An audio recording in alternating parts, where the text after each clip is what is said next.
Are you serious? Are you seriously asking me that right now?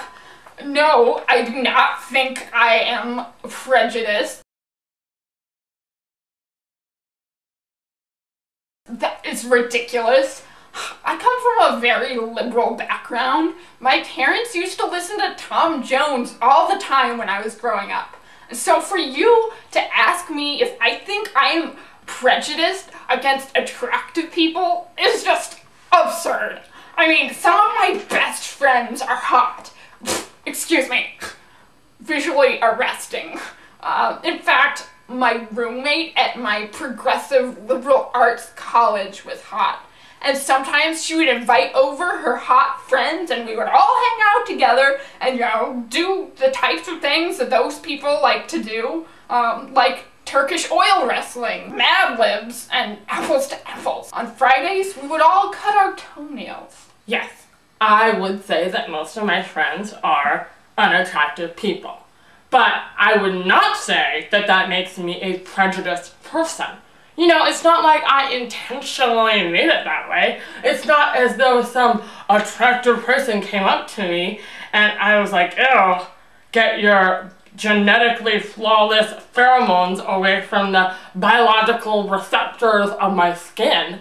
And then sometimes, me and my hot roommate would just stay up late at night talking, you know, trading life experiences, learning about each other's worlds. I told her about sweatpants, and she in turn introduced me to jeggings. It really opened my eyes. Because the thing is, both styles of pants are perfect for practicing calisthenics. Neither is better than the other. And I think that's a perfect metaphor for the lesson I learned from my roommate. Just because I'm unattractive doesn't make me better than someone who was born hot. It really blew my mind. You know, it's just the way of nature, you know? It's just natural. You know, we unattractive people, we're just raised very, very differently than attractive people, okay? And more than that, we have inherently different genetic makeups. And you know what they say?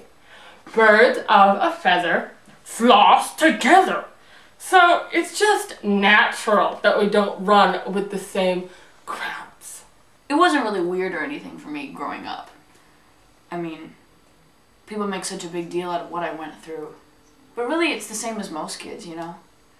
Sure, my parents got into little tiffs about what kind of music was playing around the house. My unattractive father was a good Charlotte fan, even at 68. And my very attractive mother liked the freewheeling, wildly expressive tones of Willie Nelson. Sure, they got into fights about that, but you know, what parents don't?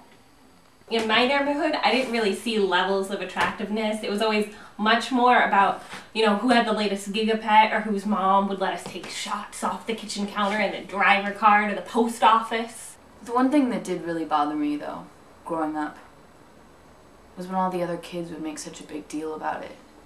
Oh, your nerdy dad married your hot mom. That's so Paris Hilton's The Hottie and the Naughty. That's so Everybody Loves Raymond. That's so The Simpsons. What are my opinions about beautiful people? Let's see.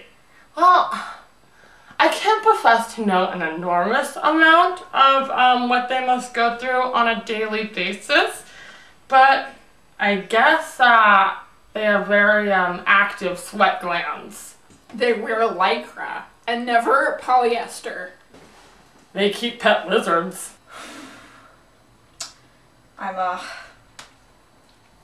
I'm not gonna lie. It's tough. It's a tough life. Having to be constantly hounded by MTV to star in the Asian version of Jersey Shore. Nothing's ever gonna be as beautiful as the original. And having to star in all those Pitbull music videos. Do you know what it's like to have to listen to Kali Ocho on repeat for 14 hours a day, 7 days a week? Do you?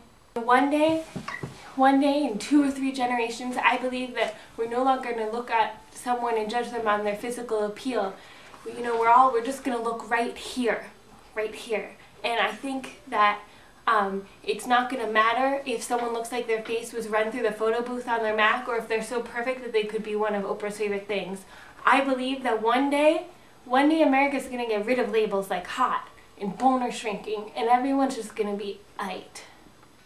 In the future, when we wake up next to a stranger, there will be no doubt about it. We will give them the equal dignity of slipping out of bed, not making breakfast, and piecing the fuck out, no matter their appearance. Sometimes I still dream that physically attractive people will someday be given the opportunity to read the evening news on NPR, teach awkward subjects like physics or calculus, to do stand-up comedy, and even to be on game shows like Hollywood Squares.